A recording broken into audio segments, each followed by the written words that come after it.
Momo tries to stop the magma, but the Kito family gets in her way. The Tsuchinoko shrine priest joins the fray, but so does the possessed Jiji. This is Dandadan, episode 16, aka season 2, episode 4. That's like way deadly. And this is probably the best episode of the season so far. It is basically the Avengers of Dandadan in the sense that we get a bunch of characters from previous episodes as well as the previous season coming together to join forces to take out a common threat. So we start off the episode with the volcano erupting and the entire city is being evacuated, and Momo is kind of just staring at it as the Kito family yells at her and says that this is all her fault, that because she killed the great serpent lord, the volcano is erupting, so the city's going to feel its wrath, and that they weren't just sacrificing people for the sake of it, but they were actually doing it for a cause. And that's when Momo's thinking, something about this legend that feels off. Like the whole legend says that there's going to be a dragon rising to heaven, and people misinterpret the dragon as being the death worm. But the thing is that worms hate the sun. They hate sunlight because it kills them. It dries them up and they die, which is what happened in the last episode. So why the hell would it rise up out of the ground? And then that's when she realizes that the legend isn't about the death worm, it's about something else. So we have this comical moment where she grabs the death worm and she like chucks the ass down the city, and then she rushes after it, and then she scoops it up and she hangs it over her head and she starts running. And as she's running, she's like screaming. I don't know why, it just, to me, it made me laugh just seeing her like yelling as she's carrying this thing through the city over her head. But she rushes over to the hot springs, and that's when she realizes that the legend was not about the worm, it was about the hot springs. Specifically, it was about a geyser. Because geysers, when they erupt out of the ground, back in the old days, they can be misinterpreted as a dragon rising to the sky. So the legend wasn't about the worm, it was about the geyser. She has this plan, and the plan is just, it's so out there, but it's also like completely brilliant. This is why I love Momo so much. Because Momo is one of those where she's so quick when it comes to like battles, but also when it comes to strategies. And her plans are like just so completely out there and just weird, and no one would ever think about it, but they work. Like in season 1 where we had the episode where she was getting punched by the alien. Forgot the name of that alien, but she allowed the alien to basically keep punching her to the point where it was like smashing her past like into the wall, to the point where she went beyond the barrier. She was able to put the talisman on without burning Akarun. So just the fact that like Momo just comes up with these crazy ass plans.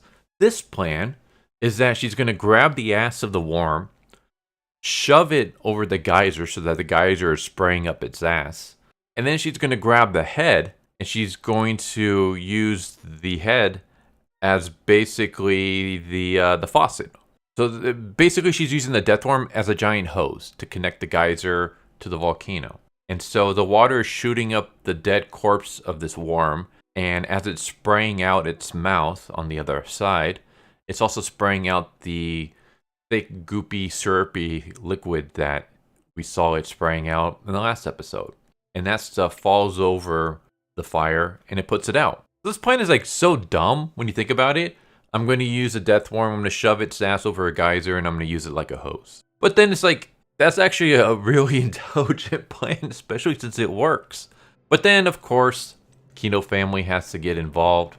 So Naki boots Momo from behind and starts yelling at her about how dare you disgrace the serpent lord. And then Momo like says, you know, the worm isn't a lord, it's just a giant worm, like you're stupid, I'm trying to save the village. And then Naki immediately goes from worshipping the worm to worshipping the volcano. And it's kind of funny how Momo points it out, like you're very quick to judge who your god is. But as the Kito family goes to attack Momo, that's when Manjiro shows up. For anyone who doesn't remember, Manjiro is the priest who wants to become a bootuber. Turns out that he is Seiko's protege, so he's here to help Momo. And we have this like funny moment where apparently Seiko had called Manjiro to say that 3 youngins are headed your way, so watch over them. And then she immediately hanged up, just as Manjiro was gonna say like, who are they, what do they look like? Seiko had already like, she basically just calls them, says that, and then hangs up. And he's just like, I had no idea.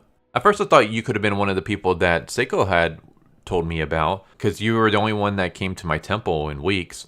But then when you started asking about the death worm, I thought you were just a regular tourist. So, thankfully I was able to put it together. And so we have a moment where Manjiro fights off against the Kito family, and he's holding his own. Like, he's actually a pretty damn good fighter. Meanwhile, Momo continues spraying at the wildfires. But before she can completely put out the fire, the spirit ball shows up and it starts tearing into the death worm. And that's when the evil eye shows up. And he goes to attack Naki. And Naki is able to dodge out of the way. And then we have a really weird team up where Naki is forced to team up with Momo and Manjiro to fight against the evil eye. They're like, hey, why don't we just put aside our differences right now and just focus on stopping this guy, and then we can get back to whatever it is we got to get back to. And so we get a fight between Momo, Manjiro, and Naki against Evil Eye. Pretty good fight too. It's basically Naki and Manjiro trying to attack Evil Eye, and then anytime Evil Eye is going to hit one of them, Momo uses her psychic hands to grab the person and pull them out of the way. That works for a little bit. It basically distracts him for just a while, but not enough. Eventually he overcomes them, and then he goes to hit Momo when Mantis Shrimp shows up. So Mr. Mantis Shrimp, also known as Peeny Weenie in the manga, he shows up and he's here to help, and he starts fighting against Evil Eye, and then Evil Eye starts overcoming him. And then that's when Seiko and Taro show up. And probably the coolest entrance I've ever seen. Seiko is just oozing aura as she's slowly riding Taro down to the ground. And as this is going on, we hear, Chiquito. Chiquito being Mr. Mantis Shrimp's son. And he's singing. He's singing a song. It's a random song that he's creating on the spot. And the song is about how they're here to save the day. Here comes Seiko and Taro from the heavens to fight the evil.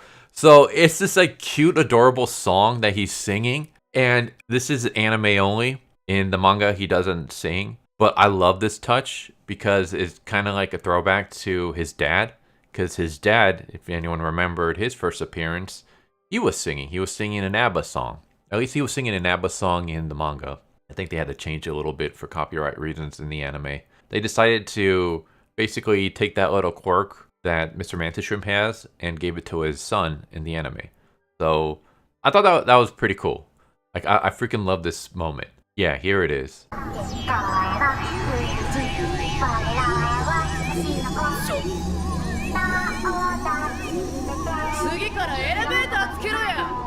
So yeah, that was freaking awesome. And this goes on for 2 minutes.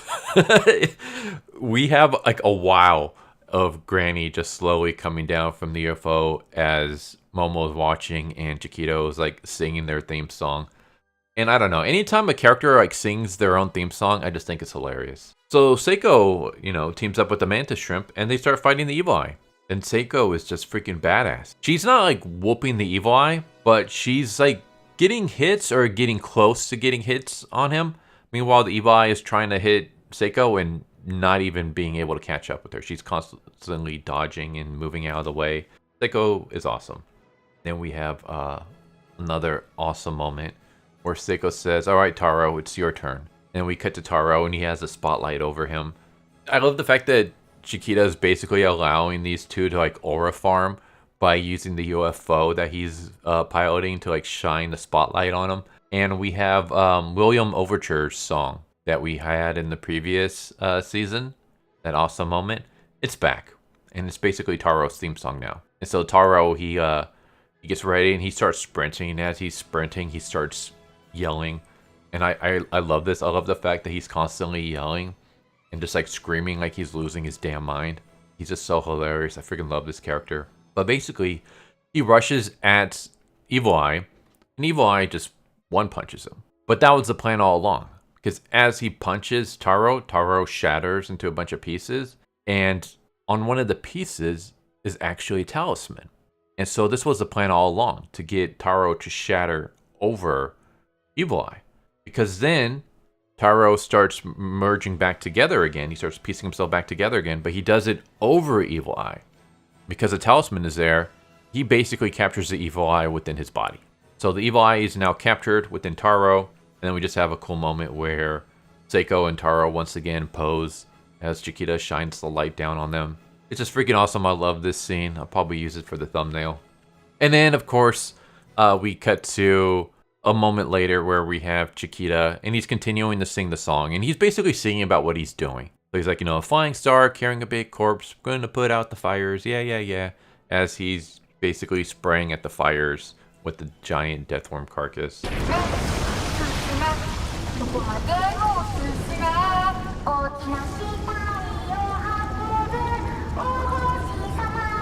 And here's a little image so you can see Chiquita and what he looks like. He's freaking adorable. I hope that the anime will at some point incorporate some of the manga extras. In the manga, if you buy the actual volumes, the physical volumes, there are like little extras at the end of chapters. And there's some like adorable ones with Taro Granny and Seiko hanging out and stuff. And there's one with Chiquita where we get to see like what his life is like a day in the life of Chiquita. And it's pretty awesome. I'm not going to spoil it for anyone, but I'm hoping that, the anime will cover that at some point. It doesn't happen until like way down the line, so we might not see it in season 2 if it was to happen. So yeah, we just have like the moment where the day is saved. Chiquito's putting out the fires. The Evil Eye is currently being stuck within Taro. Seiko's taking this moment to badger Manjiro and tell him that, you did a terrible job. I told you to protect my granddaughter and her friends. And he's just like, your communication was sloppy to begin with, Master. It's not my fault.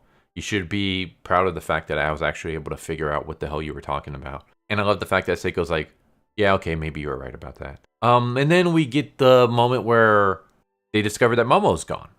And it's because Momo's freaking out about Okarun. Like, everyone's here, but Okarun's still down in the hole. And so she rushes over to the hole, and she basically, I think the manga probably did a better job of this, because in the manga she actually starts like tearing.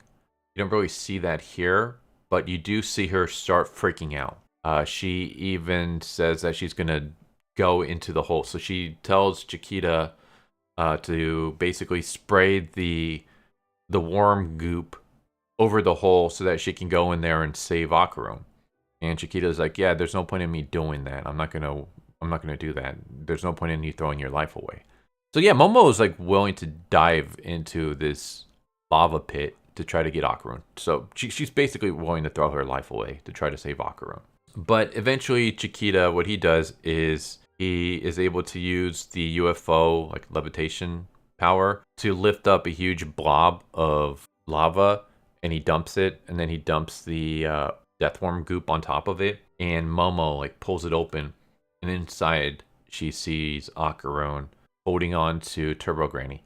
And I love the fact that Okarun is willing to try to save Turbo Granny. Like he risks his life to try to save her, but also the fact that Turbo Granny, like as much as a tsundere as she acts, here she is like when she thinks that her life is going to end, and she's clutching to Okarun.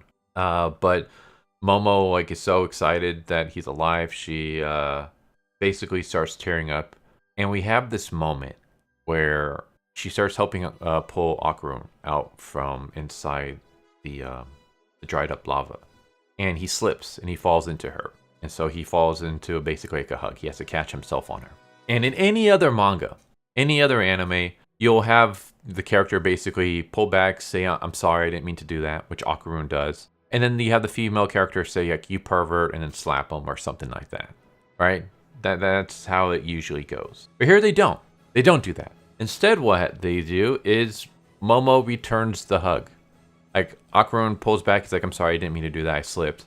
And instead of saying anything about it, Momo just wraps her arms around her and buries her face in his chest and basically apologizes for not being able to save him sooner.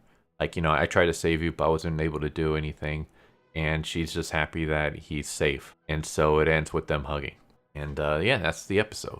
It was awesome. This is my favorite episode of the season so far. I freaking loved it. The fight scenes were cool. I freaking love Chiquita and him singing. Like, it's just a little touch, but it made the scenes like just so much better. Especially when we get Seiko and Taro just like levitating down, just completely over farming, and then we just have Chiquita singing about them as they're doing it. And I also just love the fact that he's singing about everything that he's doing. So as he's putting out the fire, he's singing about himself putting out the fire. It's adorable, but it's also just hilarious at the same time. We get more, hints of the Momo Okarun friendship relationship thing there. I love the fact that Momo was able to come up with an idea of how to stop the fires in just such a weird, like, over-the-top, nonsensical way, but it does make sense when you actually think about it. Like the fact that she's using the corpse of this giant worm as basically a big hose to shoot a geyser up its ass so that it will not only spray water out the other end, but it'll also, like, the water will contain part of its syrupy goop, which will help put out the fire. Like, only Momo can think of something like that. And then I just love the whole, like I said, Avengers Assembled moment where we just have, like, characters from previous episodes, like Manjiro, as well as previous season, like Chiquita and Mr. Mantis Shrimp showing up, as well as the awesome Seiko teaming up to help fight the Evil Eye. I love the fact that we brought back William Tell's Overture. So everything about this episode was great. This is the best episode of the season so far. But yeah, there you go. There's Dandadan episode 16, aka season 2 episode 4. For anyone who wants to read the manga and you want to start off where this episode ended, start with chapter 49. This episode covers about half of chapter 45 as well as chapters 46, 47, and 48. So if you want to jump in immediately to the manga, go with 49. And because chapter 48, like the very last ending of chapter 48 is Momo and Okarun hugging, which is what we get here. So you can literally just straight up jump into chapter 49 if you don't want to like read all the previous chapters. So there you go. I hope you enjoyed the video, and I hope to see you next time. Take care. Later. Thank you for watching my video. I hope you enjoyed it. If you didn't, I still want to thank you for watching it this far, and I hope the next one is more to your liking. With that said, thank you once again, and I hope you guys and gals have a good one. Later.